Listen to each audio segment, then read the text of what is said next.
नमस्कार किसान भाई, यदि आपने इस साल गेहूं की फसल लगाई है और आपकी गेहूं की फसल इस समय गबोट अवस्था में है और आप चाहते हैं कि आपकी जो गेहूं की फसल है उसके अंदर बालियां लंबी आए, मोटी आए और दाने वजनदार भरे, आपकी जो गेहूं की पैदावार है वो बहुत ही जबरदस्त रहे, तो आज की इस वीडियो में मैं आपके लिए एक ऐसी स्प्रे लेकर आया हूं।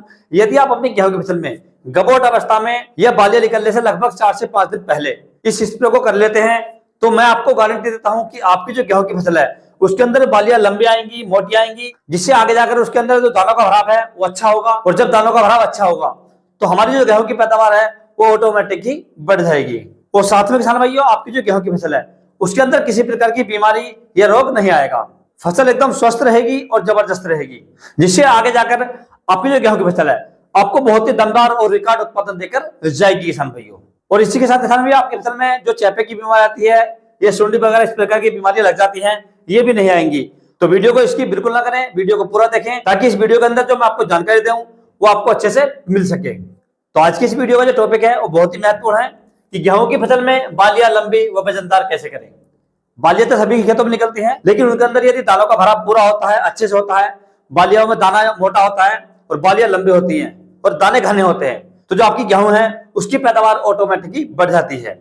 तो इसमें सबसे पहले किसान भैया आपको समय का बहुत ध्यान रखना है। जो दवाइयां मैं आपको बताने वाला हूं, इन दवाइयों का यदि आप अपनी गेहूं की फसल में इस अवस्था में यानी गबोट अवस्था में जो आपकी बालियां हैं ये बाहर ना निकले, केवल झंडा पत्ता आपका निकल कर रहा है, बालियां अंदर होनी चाहिए और आपको लगे कि हमारी जो गेहूं की फसल है वो लगभग 8 से 10 दिन में उसके अंदर बालियां निकलना स्टार्ट हो जाएंगी, तो उसी समय आपको जो दवाइयां मैं आपको बताने वाला हूं इनका इस्तेमाल करना है किसान भाइयों। जैसे आप फसल देख रहे हैं, ये बाली निकल आई है, ये बाहर ना निकले, इसी के अंदर होनी चाहिए। गबोट अवस्था में आपका पौधा होना चाहिए, इस प्रकार के ये पौधा इसके बाली अंदर है, इस प्रकार के आपके पौधे होने चाहिए। लगभग जो आपकी फसल है वो 60, 65 या 70 दिन के आसपास की हो सकती है या 75 दिन की भी हो सकती है किसान भाइयों, क्योंकि बहुत सी वैरायटियां कम समय लेती हैं और बहुत सी वैरायटियां ज्यादा समय लेती हैं। तो इसलिए आपको ध्यान रखना है कि आपकी जो फसल है यानी फसल आपकी गाभे में होनी चाहिए, जो आपकी झंडा पत्ती है वो निकल आनी चाहिए। तो समझ लीजिए आपको इसका इस्तेमाल कर देना है। अब इसके लिए आपको दवाइयां लेकर आनी है, जो खाद और फर्टिलाइजर लेकर आने हैं। तो इसमें किसान भाई मैंने आपको 2 फर्टिलाइजर दिखाए हैं, एक तो आपका है NPK 13045 और दूसरा किसान भाइयों NPK 05234। इन दोनों का इस्तेमाल नहीं करना है, इनमें से आपको अपनी जरूरत के अनुसार केवल एक का इस्तेमाल करना है। आप NPK 05234 लगा सकते हैं या आप NPK 13045 लगा सकते हैं। कंडीशन क्या है किसान भाइयों, यदि आपकी जो गेहूं की फसल है उसकी ग्रोथ कम है, फसल कमजोर है, पीलापन है, या किसी कारणवश आपकी जो फसल है उसके अंदर आपने यूरिया नहीं डाली है और यूरिया की आपको कमी दिखाई देती है, तो ऐसी फसल के अंदर आपको जो प्रयोग करना है ये आपको करना है NPK 13045। NPK 13045 के अंदर 13% होती है नाइट्रोजन।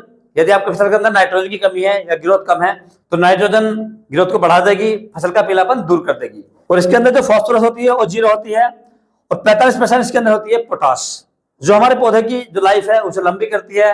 पौधा अधिक समय तक हरा भरा रहता है और जब पौधा अधिक समय तक हरा भरा रहेगा उसके अंदर हरियाली रहेगी तो बालियां अच्छी पकेगी और दाने मोटे और वजनदार रहेंगे, क्योंकि पौधे की लाइफ जितनी लंबी होती है बालियां उतनी अच्छी आती है किसान भाइयों। तो आप इसका प्रयोग कर सकते हैं उस अवस्था में जब आपकी फसल कमजोर हो। NPK 13045 की यदि हम मात्रा की बात करें तो आपको लगभग 1 किलोग्राम प्रति एकड़ लेना है किसान भाइयों। दूसरा, यदि आपकी जो गेहूं की फसल है वो एकदम स्वस्थ है यानी उसके अंदर किसी प्रकार की बीमारी नहीं है, पीलापन नहीं है, पौधे मोटे तंदुरुस्त हैं, फसल एकदम हरी भरी है, तो आपको मार्केट से लेकर आना है NPK 52034। इसके अंदर नाइट्रोजन 0% होती है, फास्फोरस इसके अंदर 52% होती है, जो पौधों की मजबूती बनाती है, उसके तनों को मजबूत करती है, जड़ों को मजबूत करती है और पत्तियों को अधिक समय तक हरा भरा रखती है। और तीसरा, इसके अंदर 34% होती है पोटास। पोटास हमारे गेहूं के पौधों को अधिक समय तक हरा भरा रखती है और जब गेहूं के पौधों में बालियां निकलती है और पौधे की लाइफ लंबी होती है यानी जिसका जीवन और लंबा होता है तो बालियां उतनी अच्छी निकलेगी, मोटी निकलेगी और जब वो पककर आएगी तो दानों का भरा बहुत अच्छा होगा, क्योंकि जब पौधा हरा भरा रहेगा तो दाने ऑटोमेटिकली अच्छे भरेंगे किसान भाइयों, जिससे आपकी पैदावार है वो बढ़ जाएगी। NPK 05234 की यदि मात्रा की बात करें तो आपको लगभग 1 किलोग्राम प्रति एकड़ लेना है किसान भाइयों। ये मैंने आपको 2 NPK बताए हैं, दोनों की अलग अलग कंडीशन है। जैसी भी आपकी खेत की कंडीशन है या जिस प्रकार की आपकी फसल है उनमें से आप कोई सा भी एक प्रयोग कर सकते हैं, दोनों का यूज नहीं करना है एक साथ, केवल एक का करना है जैसी आपकी फसल है। अब दूसरा इसके साथ किसान भी आपको ऐड करनी है बोरोन। बोरोन आपको लेनी है 20% वाली जो स्प्रे में आती है। बोरोन बालियां निकलते समय हमारे गेहूं के पौधों में बहुत अच्छा काम करती है। इससे किसान भाइयों जो हमारी बालियां निकलती है उनमें दानों का भराव तेजी से होता है, दाने एकदम स्वस्थ रहते हैं, कोई भी दाना खराब नहीं होता है। और बोरोन से हमारे पौधों में जो पॉलिनेशन होता है, ये जिसे हम परागण की क्रिया कहते हैं, वो बहुत अच्छे से होती है। इसलिए हमारे गेहूं के पौधों में जो बाली आएंगी उनमें भराव तेजी से होगा, बालियों की लंबाई बढ़ेगी, मोटाई बढ़ेगी और दानों की मोटाई भी बढ़ेगी, जिससे आपका जो दाना है एकदम स्वस्थ पकेगा और आपकी जो फसल है उसकी पैदावार बढ़ जाएगी। तीसरा किस्म इसके अंदर आपको ऐड करना है एक कीटनाशक, ताकि हमारी गेहूं की फसल में इस प्रकार के कीट न लगे, जैसे थ्रिप्स है, माहू है, मच्छर है, एफिड है या किसी अन्य प्रकार की इल्ली है, इनका प्रकोप ना हो सके। तो कीटनाशक मिश्रण में आपको लेनी है इमिडाक्लोपीड 17.8% वाली। इमिडाक्लोपीड की यदि हम मात्रा की बात करें, डोज की बात करें, तो आपको लगभग 100 ml प्रति एकड़ लेने की किसान भाइयों। यदि आपके एरिया में इमिडाक्लोपीड नहीं मिलती है तो इसके स्थान पर आप दूसरा कीटनाशक ले सकते हैं जो आता है थाइमेथोक्सम 25% वाला। इसकी मात्रा भी आपको लगभग 100 से 150 ग्राम प्रति एकड़ लेने की किसान भाइयों। लेकिन दोनों में से लेना एक ही है, दोनों कीटनाशक नहीं ले रहे हैं। आप इमिडाक्लोपीड ले सकते हैं या आप थाइमेथोक्सम ले सकते हैं। दोनों का प्रयोग एक साथ नहीं करना है, केवल एक का ही करना है। अब ये सारी दवाइयां आपको मार्केट से लेकर आनी है और मार्केट से लाने के बाद में इनका आपको अच्छे से घोल तैयार करना है और उसके बाद सही तरीके से स्प्रे करना है किसान भाइयों। पहले बात कर लेते हैं घोल तैयार करने के बारे में। तो जिस समय आप इसका घोल तैयार करें तो जो आपका NPK 05234 है, इसका प्रयोग आपने किया है, या आपने NPK 13045 का प्रयोग किया है, इन दोनों में से आपने कोई सा भी NPK लिया है तो इसका घोल आपको अलग बाल्टी में तैयार करना है।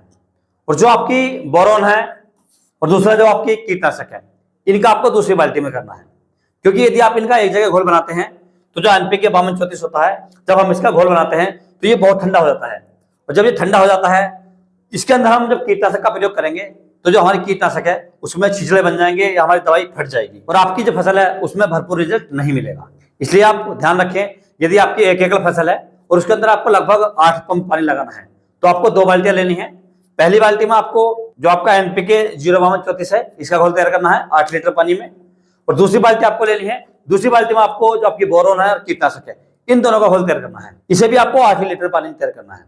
और जिस समय आप स्प्रे करें, जो आपका पंप है उसे आप पानी से आधा भर लें, और पानी से आधा भरने के बाद 1-1 लीटर दवाई आपको दोनों बाल्टियों से डाल देनी है और पंप को पूरी तरीके से भर देना है, और अपनी गेहूं की फसल में लगभग दोपहर के समय स्प्रे कर देना है। स्प्रे करने के लिए आपको लगभग 1 एकड़ में 150 लीटर पानी का इस्तेमाल करना है, और जिस समय आप स्प्रे करें उस समय आपकी गेहूं की फसल में पर्याप्त नमी होनी चाहिए और मौसम साफ हो किसान भाइयों, और साफ पानी का इस्तेमाल करें। और यदि हो सके तो साथ में चिपको का इस्तेमाल करें, या आप इसमें एक टंकी में एक शैम्पू का प्रयोग भी कर सकते हैं। और जब किसान भाई आप अपने गेहूं की फसल में इन सभी दवाइयों का समय से इस्तेमाल करेंगे तो आपकी जो गेहूं की फसल है उसके अंदर जो बाली निकलेंगी वो एकदम लंबी निकलेंगी, मजबूत निकलेंगी और मोटी निकलेंगी, जिससे इनके अंदर दाना का हरा होगा वो बहुत ही शानदार होगा किसान भाइयों। और आपके जो गेहूं की पैदावार है वो लगभग 30 से 35% तक 100% बढ़ जाएगी। तो इस प्रकार से किसान भाई आप अपने गेहूं की फसल में गबोट अवस्था में इन सभी दवाइयों का इस्तेमाल कर सकते हैं और अपने गेहूं की फसल में गेहूं की बाली को लंबा कर सकते हैं, मोटा कर सकते हैं और दानों का भराव अच्छे से कर सकते हैं, और आगे जाकर अपने गेहूं की फसल से बढ़िया और रिकॉर्ड उत्पादन ले सकते हैं।